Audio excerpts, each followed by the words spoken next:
자, 브라이튼과의 경기가 우리 한국 시간으로 금요일 4시 반 경기가 있는데요. 지난 시즌에는 토트넘이 아무래도 콘테 감독 체제에서 수비적인 경기를 했지만 이번 시즌에는 스타일이 완전히 바뀌었잖아요. 그래서 데제르비 감독의 전술과 포스테코글루 감독의 전술이 상당히 유사한 부분들이 많습니다. 전방 압박도 있고요. 후방에서의 빌드업도 있고요. 인버티드 풀백까지 유사한 점이 정말 많은 팀들 간의 경기예요. 그리고 일단 요 경기는 선발 라인업만 생각해보면 토트넘은 우도기가 돌아옵니다. 비수만은 돌아올 수 없지만 우도기는 돌아와서 지난 경기 명단에서 우도기만 추가가 되는 이러한 형태로 나올 가능성이 크거든요. 그러니까 아무래도 반더벤이나 메디슨이 아직까지 부상에서 복귀하지 못하고 있기 때문에 부상자가 있는 상태에서 경기를 해야 되잖아요. 그런데 브라이튼이 현재 상황만 보면 토트넘보다 더 부상자가 심각한 팀입니다.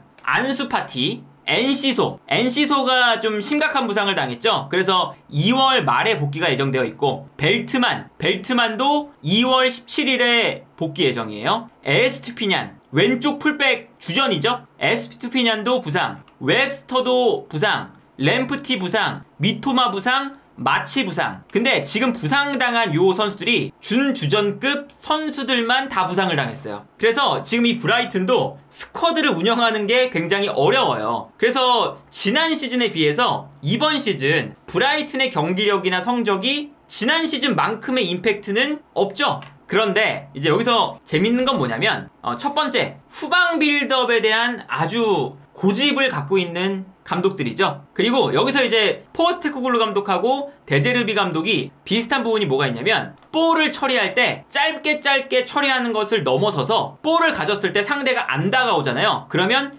기다립니다. 상대가 올라올 때까지 기다리고요. 오히려 상대가 압박해 주는 것을 원할 때도 있어요. 그래서 일단 어떤 기록이 있냐면 수비 라인에서의 볼터치 기록인데 브라이튼이 프리미어리그 전체에서 경기당 243회로 1위입니다. 토트넘은 237회로 2등이에요. 그러니까 이 뜻은 뭐냐면 토트넘과 브라이튼이 후방에서 볼을 터치하면서 상대가 올라오게끔 기다리는 그러한 형태를 취한다는 거죠. 특히 브라이튼은 어떤 게 있냐? 이 장면 보시면요. 브라이튼이 수비 라인에서 볼을 잡고 있습니다. 그런데 상대 선수들이 올라와서 압박을 하죠. 그런데 여기서 볼을 걷어내는 게 아니라 약간 기다려요. 상대가 조금 더 압박할 때를 기다렸다가 압박이 들어오니까 백패스를 합니다. 그래서 이 다음 장면에서 보면 압박이 들어오니까 백패스를 하면서 차근차근 풀어나가고요. 상대 선수들이 전방 압박을 위해서 많이 올라오니까 그제서야 앞쪽으로 패스를 보내줍니다. 그리고 앞쪽으로 패스를 보내줬을 때 최전방에 있었던 공격수 주앙 페드로가 내려오면서 볼을 받고요. 순간적으로 수비수까지 올라오니까 하프라인 위쪽으로 상대 선수들이 거의 다 올라왔죠. 유인한 거잖아요. 유인한 다음에 뒷공간으로 뛰어들어가는 선수에게 볼을 받아서 뿌려주는 걸 볼 수가 있죠. 이 장면만 봐도 상대 선수들을 거의 하프라인 위쪽으로 다 몰아 넣었기 때문에 수비 라인의 수비 숫자가 거의 없다는 걸 볼 수가 있죠. 근데 이러한 패턴이 이번 시즌 토트넘과 유사하잖아요. 이 장면 보시면 수비 라인에서 볼을 잡고 있어요. 그런데 상대가 수비 라인을 안 올리니까 아예 브라이튼이 볼을 전진시키지도 않습니다. 그냥 옆에 있는 선수한테 또 돌려요. 그 다음에 옆에 있는 선수가 볼을 받았는데 상대가 제대로 안 올라오니까 기다립니다. 기다렸다가 드디어 상대 선수들이 올라오면서 좀 압박을 하니까 다시 백패스를 해요. 백패스를 하면서 한 번 더 상대 선수들이 올라오는 타이밍을 또 만들어줍니다. 그래서 이 다음 장면을 보면요. 백패스가 됐을 때 순간적으로 최후방에서 볼을 잡는 순간 상대 선수들이 어느 정도 올라와 있죠. 그럼 이렇게 올라왔을 때 이 공간을 노려서 패스가 들어갑니다. 그리고 요 패스가 들어가면서 완벽하게 탈압박 그리고 상대 수비의 공간을 노리는 걸 볼 수가 있는 거죠. 요런 장면들을 보면 브라이튼의 후방 빌드업, 탈압박 방식이 토트넘과 매우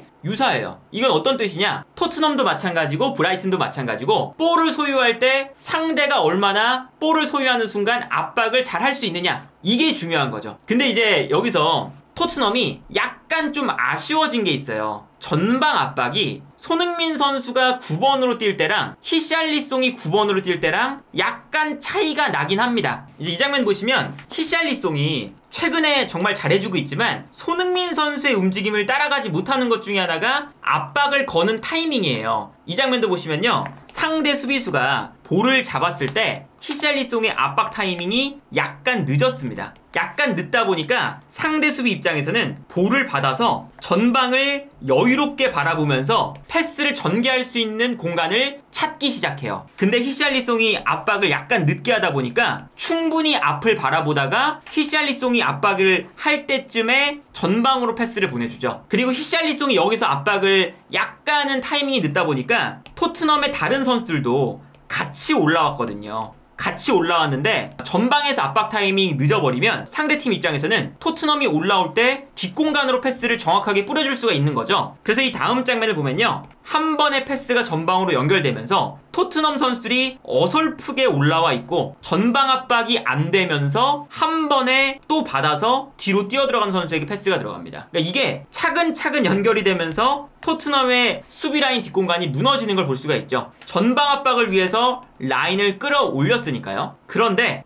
여기서 손흥민 선수의 움직임과 비교해보면요, 손흥민 선수는 이 타이밍을 정말 잘 잡아요. 그러다 보니까 이 장면에서도 상대 수비수가 백패스를 보내주는 타이밍에 이미 손흥민 선수는 뛰어가고 있죠. 이렇게 되면 어떤 장면이 나오냐, 백패스를 받는 선수가 아까랑은 다르게 볼을 받았을 때 앞을 바라보면서 패스를 줄 곳을 찾을 만한 여유를 생각할 겨를도 없습니다. 그래서 앞쪽으로 패스를 보내줄 곳을 못 찾고 그냥 걷어냈는데 이 걷어내는 것이 또 잘못 맞으면서 쿨루셉스키한테 흘리죠. 그 다음에 여기서 쿨루셉스키가 직접 볼을 끌고 들어가서 득점까지 만드는 장면이었잖아요. 이런 장면을 보면 그 데제르비 감독의 브라이튼은 기본적으로 볼을 전개할 때 천천히 전개하는 스타일이라서 만약에 압박이 약간 어설프다, 그러면 괜히 라인을 올려서 압박을 하다가 압박이 무너지고 뒷공간이 열리는 그러한 형태가 나올 수도 있는 거죠. 이번 경기는 뭐 히샬리송과 쿨루셉스키를 투톱으로 두는 지금 전형이 잘 굴러가고 있지만 손흥민 선수가 압박을 위해서 가운데로 오는 것도 어느 정도는 아마 포스테코글루 감독도 좀 고민을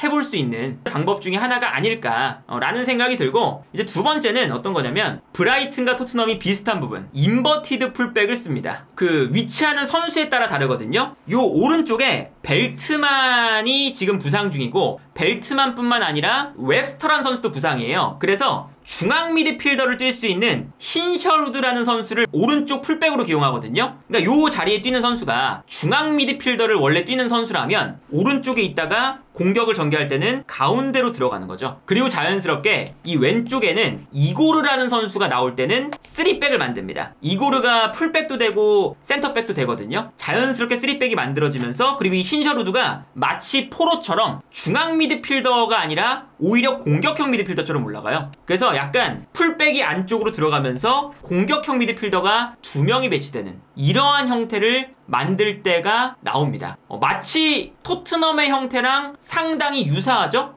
그리고 이제 풀백 자리에 힌셔루드가 나오고 한쪽에 반대편에 만약에 이제 그로스라는 선수가 나온다. 이런 이 그로스도 중앙 미드필더거든요. 그러니까 그로스와 힌셔루드 이 두 명의 선수가 자연스럽게 안쪽으로 둘 다 들어와요. 이러면 이제 우도기와 포로를 사용하는 토트넘과 같은 형태가 됩니다. 안쪽으로 들어와서 자연스럽게 이런 이제 뒤에 2명의 수비수, 중앙 미드필더 2명, 그리고 풀백이 오히려 들어와서 공격형 미드필더처럼 움직이는 이러한 형태가 되고요. 여기서 공격할 때도 거의 비슷합니다. 좌우 측면을 넓게 쓰다가 수비가 끌려 나오면 올라갔던 풀백들이 이 사이 공간으로 뛰어들어가요. 그리고 뭐 상황에 따라서는 이 풀백과 이 측면 공격수의 위치가 바뀔 때도 있고요. 이런 움직임을 생각을 해보면 포스테코글루 감독의 축구랑 거의 비슷하거든요. 이 장면 보시면 이게 브라이튼이 기본적으로는 포백인데 여기서 아까 말씀드렸던 이 오른쪽 선수가 힌셔루드 중앙 미드필더예요. 그래서 빌드업을 할 때는 안쪽으로 들어옵니다. 그래서 어떤 형태가 되냐면 3백이 만들어지고 오른쪽 풀백이었던 힌셔루드는 안쪽으로 들어와요. 포로의 움직임이랑 거의 비슷하죠? 그리고 이 움직임을 활용해서 힌셔루드가 안쪽으로 들어오니까 상대 수비수가 한 명 끌려 들어오죠. 근데 끌려 들어오면 반대편에 넓게 있는 선수에게 측면 공격수에게 공간이 나잖아요. 포로가 수비수를 유인하고 측면에 있는 브레넌 존슨에게 공간이 난다. 이 장면과 유사하거든요. 그래서 여기서 아예 그냥 반대편으로 패스를 보내줘 버립니다. 그래서 이 다음 장면을 보면 한 명을 끌어당겨 놓고 반대편으로 패스가 넘어가니까 자연스럽게 반대편에 있는 선수가 넓은 공간에서 좋은 찬스를 맞이하게 되고요.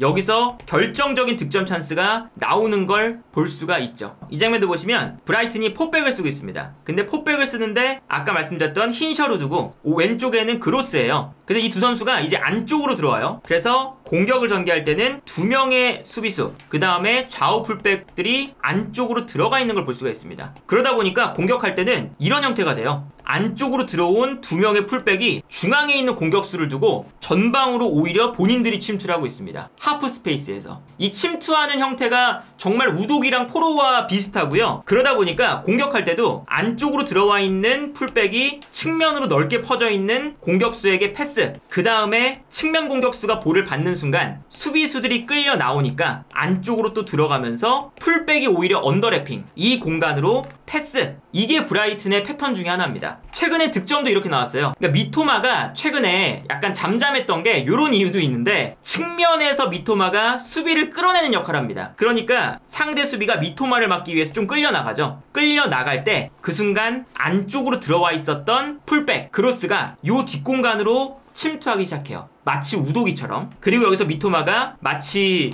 이제 손흥민처럼 우도기에게 패스를 보내줍니다. 그러면 침투에 들어가는 왼쪽 풀백이 이 넓은 공간을 쓰게 되는 거고요. 이 넓은 공간에서 크로스를 올릴 수가 있게 되죠. 그래서 여기서 상대의 측면을 허물고 크로스, 득점이 나오거든요. 근데 득점을 하는 선수도 안쪽으로 들어와 있었던 오른쪽 풀백 흰셔루드였어요. 이제 이번 경기는 비슷한 형태의 공격 패턴, 비슷한 형태의 압박 패턴을 보여주는 두 팀 간의 경기다. 그래서 이제 뭐 지난 시즌에는 데제르비 감독이 프리미어리그에서 정말 뭐 돌풍을 일으키면서 아주 좋은 감독으로 조명을 받았다면, 이번 시즌은 토트넘이 돌풍을 일으키면서 포스테코글루 감독의 능력이 또 조명을 받고 있잖아요. 그래서 이번 경기는 데제르비와 포스테코글루 감독이 서로의 전술을 또 잘 알고 있다 보니까 서로의 약점을 얼마나 잘 공략할 수 있을까, 그런 이제 포인트가 이번 경기는 가장 재밌게 볼 수 있는 관전 포인트다. 다만 이제 지금 이 브라이튼이 토트넘의 축구보다는 완성도가 좀 부족해요. 전방 압박도 부상자가 많다 보니까 지난 시즌의 브라이튼보다는 전방 압박이 좀 안 되고요. 후방 빌드업도 지난 시즌의 브라이튼보다는 불안할 때가 많습니다. 그래서 최근에 뭐 브라이튼도 성적이 그다지 좋지 않아요. 9위에 머무르고 있고, 특히나 이번 경기가 토트넘에게 중요한 건 마침 이번 라운드에서 아스톤 빌라가 맨유에게 패배를 했거든요. 그러다 보니까 토트넘이